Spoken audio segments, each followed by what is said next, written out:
चिंता मत करो, हम तुम्हें वचन देते हैं, तुम्हें राम जी को नहीं ढूंढना पड़ेगा, एक दिन राम जी तुमको ही ढूंढते ढूंढते यहां आएंगे। भैया राम जी की परीक्षा मत लो, राम जी की प्रतीक्षा करो। भगवान परीक्षा से नहीं मिलते, भगवान किससे मिलते हैं? प्रतीक्षा से। किससे मिलते हैं बोलो ना। और आजकल आदमी में प्रतीक्षा नहीं है, इंतजार नहीं बचा। 2 मिनट अगर हनुमान जी वाले पुजारी लेट हो जाएं तो दूसरे भगवान पकड़ लेते हैं, अब हनुमान जी को बैठने दो, अब दूसरे वाले। प्रतीक्षा माता सबरी ने 10,000 वर्षों तक की। और हे वनवासियों, हम तुम्हें इस बात को इसलिए बोल रहे हैं कि तुम लोग अब बहको मत दूसरे धर्मों में, तुम भी इंतजार करो, भारत के सब साधु तुम्हें कथा सुनाने आएंगे। हाँ, तुम इंतजार करो, सब कुछ होगा। जब सबरी 10,000 वर्ष तक इंतजार कर सकती है तो क्या हम आप कुछ दिन नहीं कर सकते? बोलो ना, बोलो। जो ना कर पाए वो न कटा, तो ना कर पाए उसकी जय जय। भैया कुछ इंतजार करो। रोज सबरी रास्ता साफ करती। एक दिन सबरी रास्ता बुहार रही थी, एक महात्मा चले जा रहे थे, तो झाड़ू से एक कण उस महात्मा के ऊपर गिर गया। अब वो सब सबरी से ईर्षा करते थे। महात्मा को बड़ा बुरा लगा, भली बुरी कह दी। मतंग मुनि का मति मारी गई जो इसको रख लिया था आश्रम में। देखो आज हमको पवित्र को अपवित्र कर दिया। मैं स्नान करके आया, झाड़ू का कण मार दिया, अब मैं अपवित्र हो गया, मैं फिर स्नान करूंगा। वो महात्मा फिर से नदी गए, वो जलाशय, जंगल में जलाशय था जहां वन में रहते थे, वहां उस जलाशय में स्नान किया। तो स्नान करते ही भक्त की अवहेलना करने पर उस जलाशय में कीड़ा पड़ गए, पूरे में कीड़ा पड़ गए। जब कीड़ा पड़े तो महात्मा सब अपने आप को धिक्कारने लगे। बताओ, कीड़ा पड़ गए, अब कौन नहाएगा उसमें, अब कौन पानी पिएगा? जंगल का काम पानी एक आध जगह ही होता है बढ़िया वाला, बाकी बह जाता है। परेशान हो गए तो महात्मा सोचने लगे कि जब राम जी आएंगे ना, तब एक काम करेंगे। राम जी आएंगे तो उन्होंने अहिल्या को जैसे तारा ना, उनसे कहेंगे जरा एक चरण अपना इस जलाशय में और रख दो, ये पवित्र हो जाए, ताकि इसके कीड़ा मिट जाए। फिर लोग हमारी बड़वारी करेंगे कि राम जी से इन्होंने इस जलाशय को ठीक करवाया था। तो महात्मा तो इस इंतजार में थे कि राम जी आएंगे। माता सबरी जब जीवों को खोलकर भाग गई घर से, तो अब जाए कहां? जंगल में ही एक जगह छिप गई, दूर जाकर। क्यों? नजदीक रहेंगे तो पिताजी पकड़ लेंगे, जबरदस्ती विवाह करवा देंगे। और मैं विवाह नहीं करना चाहती। क्यों नहीं करना चाहती? क्योंकि जिस विवाह से बहुत जीवों को काटा जाए वो शादी किसी काम की नहीं है। कितना अद्भुत भाव था माता का। अब क्या करे? माता सबरी वन में रहने लगी। वन में रहकर के माता सबरी वृक्षों में छिपने लगी। रात तो जैसे तैसे निकल जाए, लेकिन दिन में कोई देख ना ले तो पूरे दिन भर वृक्ष पर चढ़ी रहती, पूरे दिन भर पेड़ों पर चढ़ी रहती माता सबरी। ध्यान से सुनना। आहा, उसी वन में एक साधु रहते थे जिनका नाम था मतंग ऋषि। क्या नाम था? मतंग ऋषि। मुनि मतंग के आश्रम के नजदीक माता सबरी रहती हैं। ऐसे अगर डायरेक्ट जाएंगे तो महात्मा स्वीकार नहीं करेंगे। हम संतों के पास माता सबरी ने सोचा अगर हम सामने से चले गए तो संत हमें भगा देंगे, भाग यहां से। क्यों? क्योंकि हम सवर जाति के हैं, हमें स्वीकार नहीं करेंगे, हमें भगा देंगे। हम स्त्री है ना, हम सवर जाति के हैं। तो क्या किया जाए? माता सबरी रात को उठकर, रात को ही संतों के बाहर झाड़ू लगा देती। साधु सोते रहते, अंदर रहते, माता सबरी झाड़ू लगा देती, झाड़ू लगाकर साफ कर देती, सफाई कर देती, और संतों के लिए हवन के लिए समधा की लकड़ी रख देती। सुबह जब होती है प्रातः काल, महात्माओं के जो शिष्य थे ब्रह्मचारी, वो उठते हैं तो देखते हैं कोई रोज सफाई कर जाता है, कोई प्रतिदिन आश्रम की व्यवस्था कर जाता। अरे ये कौन है जो प्रतिदिन आकर व्यवस्था करता है? जरा पता लगाओ। खूब देखना चाहा पर किसी को कुछ पता नहीं लगा। एक दिन आहा, रात्रि के दूसरे पहरे में एक ब्रह्मचारी बालक ने सबरी माता को पकड़ लिया। कहां जा रही हो? कौन हो तुम? और यहां पर प्रतिदिन झाड़ू पोंछा क्यों करती हो? माता सबरी रोने लगी, आंखों में आंसू आ गए। महाराज हमको क्षमा कीजिए, मैं सबरी हूं। आहा, आंखों में आंसू भर भर के रोने लगी माता सबरी। हम तो संतों की सेवा करते हैं, तो सामने आओ। महाराज मैं छोटी जाति की हूं, मैं दीनहीन हूं, मैं नीच जाति से हूं, महाराज मैं कैसे आऊं? तो मतंग मुनि के आश्रम में मतंग मुनि ने देख लिया, बेटा इधर आओ, आज से तुम ये कहना बंद करो कि तुम छोटी बिरादरी की हो, आज से तुम हमारी ही बिटिया हो, चिंता मत करो। सबरी बुद्धिमान थी। सबरी हाथ जोड़कर कहती हैं, सरकार अगर मैं आपकी बिटिया हूं और आप मुझे अपनी बेटी बनाएंगे तो बाकी महात्मा तुमको भगा देंगे। अपने पंथ से हटा देंगे कि ये कैसा महात्मा है?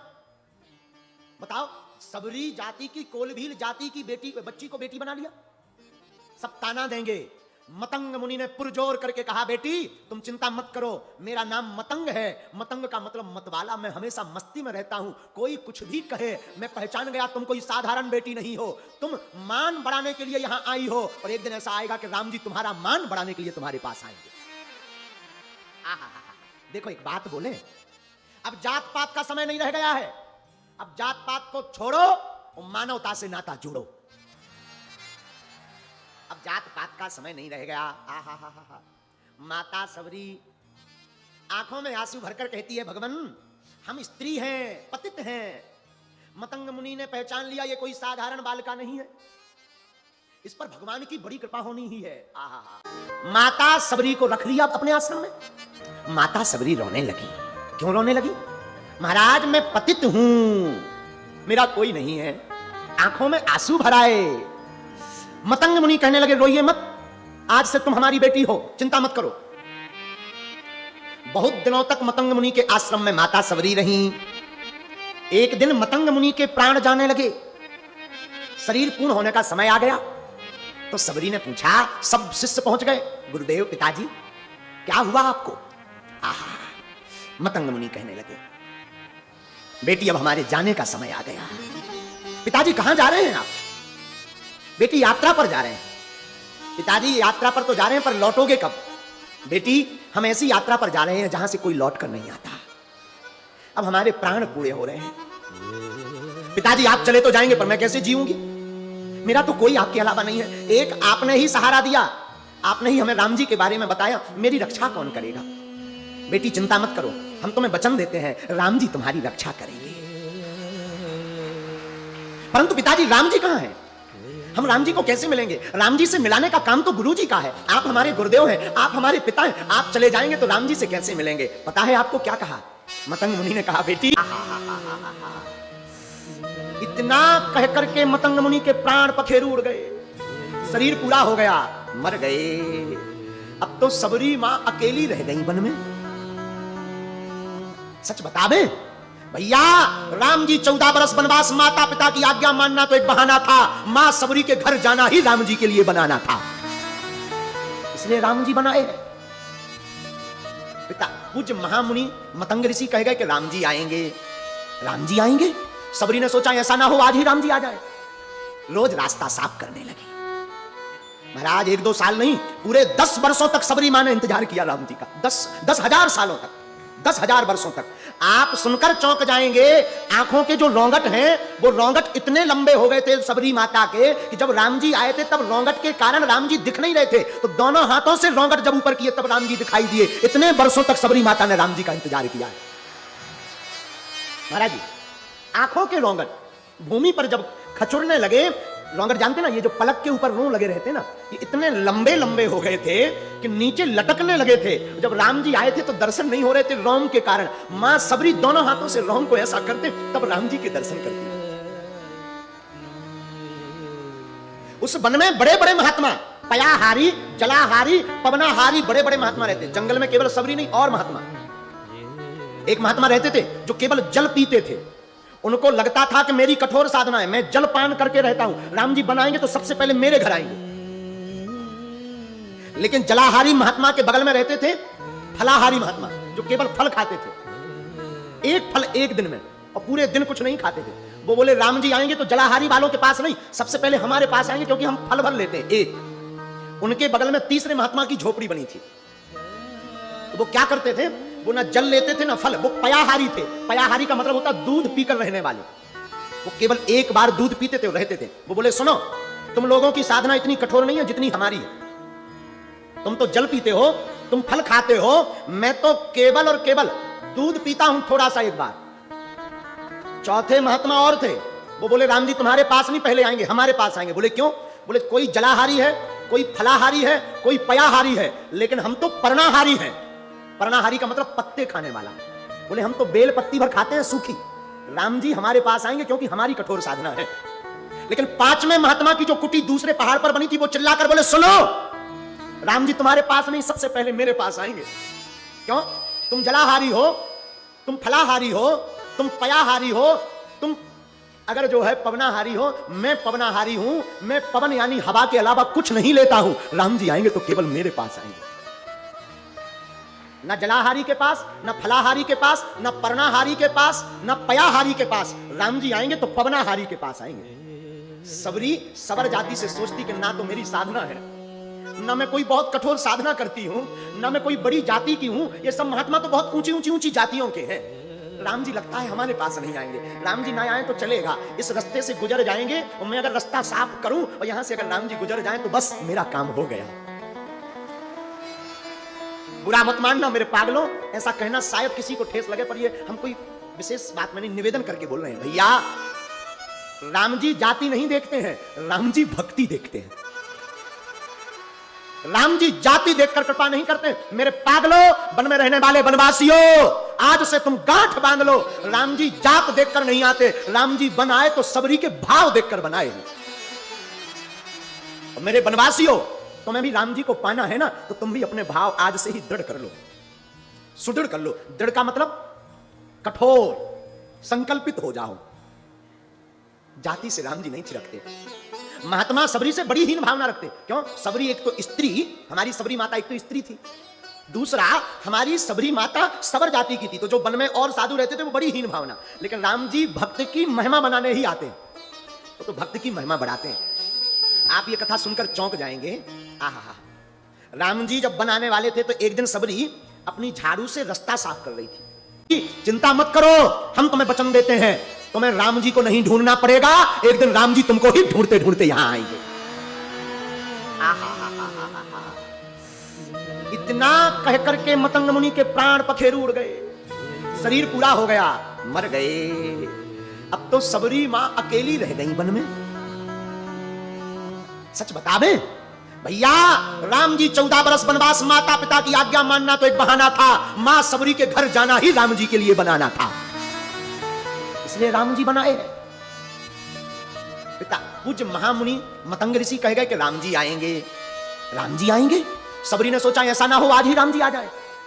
रोज रास्ता साफ करने लगी। महाराज 1-2 साल नहीं, पूरे 10 वर्षों तक सबरी मां ने इंतजार किया राम जी का। 10,000 सालों तक, 10,000 वर्षों तक। आप सुनकर चौंक जाएंगे, आंखों के जो रोंगट हैं वो रोंगट इतने लंबे हो गए थे सबरी माता के कि जब राम जी आए थे तब रोंगट के कारण राम जी दिख नहीं रहे थे, तो दोनों हाथों से रोंगट जब ऊपर किए तब राम जी दिखाई दिए। इतने वर्षों तक सबरी माता ने राम जी का इंतजार किया है। महाराज जी, आंखों के रोंगट भूमि पर जब खचुरने लगे, रोंगट जानते ना, ये जो पलक के ऊपर रों लगे रहते ना, ये इतने लंबे लंबे हो गए थे कि नीचे लटकने लगे थे। जब राम जी आए थे तो दर्शन नहीं हो रहे थे रोम के कारण। मां सबरी दोनों हाथों से रोम को ऐसा करते, तब राम जी के दर्शन करते। उस वन में बड़े बड़े महात्मा, पयाहारी, जलाहारी, पवनाहारी, बड़े बड़े महात्मा रहते। जंगल में केवल सबरी नहीं और महात्मा। एक महात्मा रहते थे जो केवल जल पीते थे। उनको लगता था कि मेरी कठोर साधना है, मैं जल पान करके रहता हूं, राम जी बनाएंगे तो सबसे पहले मेरे घर आएंगे। लेकिन जलाहारी महात्मा के बगल में रहते थे फलाहारी महात्मा, जो केवल फल खाते थे, एक फल एक दिन में, और पूरे दिन कुछ नहीं खाते थे। वो बोले राम जी आएंगे तो जलाहारी वालों के पास नहीं, सबसे पहले हमारे पास आएंगे, क्योंकि हम फल भर लेते हैं। एक उनके बगल में तीसरे महात्मा की झोपड़ी बनी थी। तो वो क्या करते थे, वो ना जल लेते थे ना फल, वो पयाहारी थे। पयाहारी का मतलब होता दूध पीकर रहने वाले। वो केवल एक बार दूध पीते थे और रहते थे। वो बोले सुनो, तुम लोगों की साधना इतनी कठोर नहीं है जितनी हमारी है। तुम तो जल पीते हो, तुम फल खाते हो, मैं तो केवल और केवल दूध पीता हूं थोड़ा सा एक बार। चौथे महात्मा और थे, वो बोले राम जी तुम्हारे पास नहीं पहले आएंगे, हमारे पास आएंगे। बोले क्यों? बोले कोई जलाहारी है, कोई फलाहारी है, कोई पयाहारी है, लेकिन हम तो पर्णाहारी हैं। पर्णाहारी का मतलब पत्ते खाने वाला। बोले हम तो बेल पत्ती भर खाते हैं सूखी, राम जी हमारे पास आएंगे क्योंकि हमारी कठोर साधना है। लेकिन पांचवें महात्मा की जो कुटी दूसरे पहाड़ पर बनी थी, वो चिल्लाकर बोले सुनो, राम जी तुम्हारे पास नहीं, सबसे पहले मेरे पास आएंगे। क्यों? तुम जलाहारी हो, तुम फलाहारी हो, तुम पयाहारी हो, तुम अगर जो है पवनाहारी हो, मैं पवनाहारी हूं, मैं पवन यानी हवा के अलावा कुछ नहीं लेता हूं। राम जी आएंगे तो केवल मेरे पास आएंगे। न जलाहारी के पास, न फलाहारी के पास, न पर्णाहारी के पास, न पयाहारी के पास। राम जी आएंगे तो पवनाहारी के पास आएंगे। सबरी सबर जाति से सोचती कि ना तो मेरी साधना है, ना मैं कोई बहुत कठोर साधना करती हूं, ना मैं कोई बड़ी जाति की हूं, ये सब महात्मा तो बहुत ऊंची ऊंची ऊंची जातियों के हैं। राम जी लगता है हमारे पास नहीं आएंगे। राम जी ना आए तो चलेगा, इस रास्ते से गुजर जाएंगे और मैं अगर रास्ता साफ करूं और यहां से अगर राम जी गुजर जाएं तो बस मेरा काम हो गया। बुरा मत मानना मेरे पागलों, ऐसा कहना शायद किसी को ठेस लगे, पर ये हम कोई विशेष बात मैंने निवेदन करके बोल रहे हैं। भैया राम जी जाति नहीं देखते हैं, राम जी भक्ति देखते हैं। राम जी जाति देखकर कृपा नहीं करते। मेरे पागलों, वन में रहने वाले वनवासियों, आज से तुम गांठ बांध लो, राम जी जात देखकर नहीं आते, राम जी बनाए तो सबरी के भाव देखकर बनाए। और मेरे वनवासियों, तुम्हें भी राम जी को पाना है ना, तो तुम भी अपने भाव आज से ही दृढ़ कर लो, सुदृढ़ कर लो। दृढ़ का मतलब कठोर, संकल्पित हो जाओ। जाति से राम जी नहीं चिरकते। महात्मा सबरी से बड़ी हीन भावना रखते। क्यों? सबरी एक तो स्त्री, हमारी सबरी माता एक तो स्त्री थी, दूसरा हमारी सबरी माता सबर जाति की थी, तो जो वन में और साधु रहते थे वो बड़ी हीन भावना। लेकिन राम जी भक्त की महिमा बनाने ही आते हैं, वो तो भक्त की महिमा बढ़ाते हैं।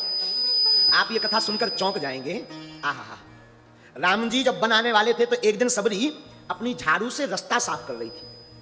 सबरी बुहारे रास्ता आएंगे राम जी, सबरी निहारे रास्ता आएंगे राम जी, आएंगे राम जी, आएंगे राम जी, आएंगे राम जी, आएंगे राम जी। मेरा भी धन्य जीवन बनाएंगे राम जी, मेरा भी धन्य जीवन भैया बनाएंगे राम जी। क्या करती? आंखों से रोज अपनी राहें बुहारती, आंखों से रोज अपनी आंखें बुहारती। कांटे लगे न कोमल है राम जी, कांटे लगे न कोमल है राम जी, कांटे लगे न कोमल, कांटे लगे न कोमल है राम जी। सबरी संवारी रास्ता आएंगे राम जी, मेरा भी धन्य जीवन बनाएंगे राम जी, मेरा भी धन्य जीवन बनाएंगे राम जी। सबरी निहारे रास्ता आएंगे राम जी, सबरी निहारे रास्ता आएंगे राम जी। राम जी आएंगे, आएंगे। भैया राम जी की परीक्षा मत लो, राम जी की प्रतीक्षा करो। भगवान परीक्षा से नहीं मिलते, भगवान किससे मिलते हैं? प्रतीक्षा से। किससे मिलते हैं? बोलो ना। और आजकल आदमी में प्रतीक्षा नहीं है, इंतजार नहीं बचा। 2 मिनट अगर हनुमान जी वाले पुजारी लेट हो जाएं तो दूसरे भगवान पकड़ लेते हैं। अब हनुमान जी को बैठने दो, अब दूसरे वाले। प्रतीक्षा माता सबरी ने 10,000 वर्षों तक की। और हे वनवासियों, हम तुम्हें इस बात को इसलिए बोल रहे हैं कि तुम लोग अब बहको मत दूसरे धर्मों में, तुम भी इंतजार करो, भारत के सब साधु तुम्हें कथा सुनाने आएंगे। हाँ, तुम इंतजार करो, सब कुछ होगा। जब सबरी 10,000 वर्ष तक इंतजार कर सकती है तो क्या हम आप कुछ दिन नहीं कर सकते? बोलो ना, बोलो। जो ना कर पाए वो न कटा, जो ना कर पाए उसकी जय जय। भैया कुछ इंतजार करो। रोज सबरी रास्ता साफ करती। एक दिन सबरी रास्ता बुहार रही थी, एक महात्मा चले जा रहे थे तो झाड़ू से एक कण उस महात्मा के ऊपर गिर गया। अब वो सब सबरी से ईर्षा करते थे। महात्मा को बड़ा बुरा लगा, भली बुरी कह दी। मतंग मुनि का मति मारी गई जो इसको रख लिया था आश्रम में। देखो आज हमको पवित्र को अपवित्र कर दिया। मैं स्नान करके आया, झाड़ू का कण मार दिया, अब मैं अपवित्र हो गया, मैं फिर स्नान करूंगा। वो महात्मा फिर से नदी गए, वो जलाशय, जंगल में जलाशय था जहां वन में रहते थे, वहां उस जलाशय में स्नान किया तो स्नान करते ही भक्त की अवहेलना करने पर उस जलाशय में कीड़ा पड़ गए, पूरे में कीड़ा पड़ गए। जब कीड़ा पड़े तो महात्मा सब अपने आप को धिक्कारने लगे। बताओ, कीड़ा पड़ गए, अब कौन नहाएगा उसमें, अब कौन पानी पिएगा? जंगल का काम पानी एक आध जगह ही होता है बढ़िया वाला, बाकी बह जाता है। परेशान हो गए। तो महात्मा सोचने लगे कि जब राम जी आएंगे ना, तब एक काम करेंगे, राम जी आएंगे तो उन्होंने अहिल्या को जैसे तारा ना, उनसे कहेंगे जरा एक चरण अपना इस जलाशय में और रख दो, ये पवित्र हो जाए, ताकि इसके कीड़ा मिट जाए। फिर लोग हमारी बड़वारी करेंगे कि राम जी से इन्होंने इस जलाशय को ठीक करवाया था। तो महात्मा तो इस इंतजार में थे कि राम जी आएंगे, आज नहीं, राम जी आएंगे। राम जी आए, बन आए, 14 वर्ष वनवास हुआ राम जी को। तापस बेस विशेष उदासी, 14 वर्ष राम वनवासी। तापस बेस विशेष उदासी, विशेष उदासी, 14 वर्ष राम वनवासी, 14 वर्ष राम वनवासी। तापस बेस विशेष उदासी, विशेष उदासी, 14 वर्ष राम वनवासी, 14 वर्ष राम वनवासी। श्री राम जय राम, जय जय राम, जय जय राम, श्री राम जय राम, जय जय राम, श्री राम जय राम, जय जय राम। राम जी वन को आए, और जब वन को आए तो ना तो राम जी पयाहारी जी के पास आए, जो पयाहारी महात्मा थे, ना उनके पास, ना जलाहारी महात्मा के पास, ना पवनाहारी महात्मा के पास, ना फलाहारी महात्मा के पास। राम जी वन में आए, तो वन में आकर राम जी एक महात्मा से पूछते हैं, इधर आओ। महात्मा को लगा राम जी आ गए तो अंदर आएंगे, तो चौक पूरा, कलश रखा, आइए आइए प्रभु भीतर तो बैठिए। राम जी बोले हम बाद में बैठेंगे, पहले ये बताओ सबरी माता कहां रहती है, यहां सबरी मां का घर कहां है? पूछे रघुवर कहां मेरी सबरी, रघुनाथ जी पूछे कहां है मेरी, पूछे रघुवर कहां मेरी सबरी, कहां है मेरी सबरी। महात्मा कहते महाराज आप आए तो हमारे पास हैं, पर पता सबरी का पूछते हैं। राम जी कहते हैं वो हम बाद में बताएंगे। तो पता है महात्माओं को जलन हो गई। महात्मा बोले आप तो भगवान हो, देख लो कहां रहती है, चले जाओ, आगे रहती होगी, आप तो सब कुछ जानते हो, आप तो भगवान हो, आपको पता लग जाएगा सबरी कहां रहती है, आगे रहती है, आगे। आहा, चल पड़े। वाह, ये देखिए, ये देखो, ये देखो श्रद्धा।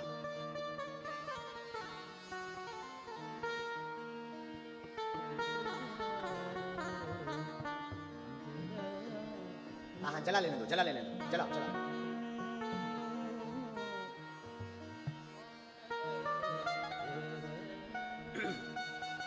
जब महात्माओं को जवाब नहीं मिला तो राम जी आगे बढ़े, सबरी के घर राम जी गए। माता सबरी भगवान को देखकर छिप गई, दौड़ लगा गई। जब छिप गई तो किसी ने कहा कि बताओ ये कितनी पागल है, आज तक तो रोज राम जी का जप करती थी, कीर्तन करती थी, रामा रामा रटते रटते बीती रे उमरिया, रघुकुल नंदन कब आओगे सबरी की डगरिया। हैं? अब आज राम जी आ गए तो ये छिप गई। किसी ने सबरी से पूछा तुम छिप क्यों गई, तो सबरी माता कहती है भैया मैं पतित हूं, दीनहीन हूं, मैं जाति की सबरी हूं, भिल्ली हूं, कहीं ऐसा ना हो भगवान हमें देखें और कहें कहां कुरूपबान मिल गई, किसका मुख देख लिया, भगवान कहीं भाग ना जाएं। तो मैंने तो दूर से दर्शन कर लिए, अब ठीक है। राम जी बुलाते हैं सबरी मां को, इधर आओ। जैसे ही आती है तो राम जी को वो दंडवत प्रणाम करती। राम जी हृदय से लगा लेते, मां आप विराजो। माता सबरी राम जी को देखना चाहती। गुरुजी ने बताया था कि ये हैं राम जी।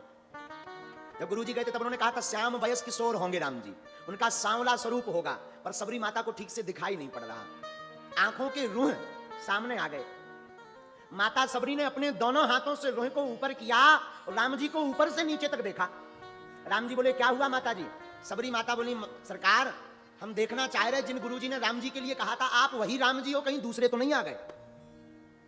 राम जी ने कहा हम वही हैं। आहा, मां सबरी को राम जी मिलते, बाद में महात्माओं को मिलते। महात्मा सब परेशान। महात्मा बोले आए नहीं सो तो ठीक है, आप वन में आई हो तो एक बड़ी चिंता है। बोले क्या? बोले एक जलाशय है और जलाशय में कीड़े पड़ गए। आपने अपने चरणों की रज से पत्थर से अहिल्या को तार दिया। हमारे जलाशय में आप अपने चरण रख दो ताकि उस जलाशय में शुद्धि हो जावे, कीड़ा खत्म हो जावे, और हम लोगों को पीने के जल की बड़ी दिक्कत है तो पानी की शुद्धि हो जाए, आफत मिट जाए। राम जी बोले वाह, तुम लोगों ने सुन रखा कि हमने अहिल्या को तारा, ये तुम लोगों का पागलपन है। महात्मा बोले मतलब? बोले देखो भैया, अहिल्या को तारने में हमारे गुरुजी का बल लगा। उस वक्त हमारे गुरुजी साथ में थे, उनके बल के कारण ही हम अहिल्या को तार पाए। आज तो हम अकेले हैं। अब अगर आपको उस जलाशय की शुद्धि करना है, आप लोग अपने अपने तपबल को लगाओ। आप सब क्यों नहीं अपना चरण रख देते? महात्मा बोले ये बात भी बहुत अच्छी कही है। हम लोगों ने आज तक अपने अपने बल का अनुमान नहीं लगाया, तप बल का, कि हम लोगों की तपस्या क्या है, हम लोगों की तपस्या कैसी है।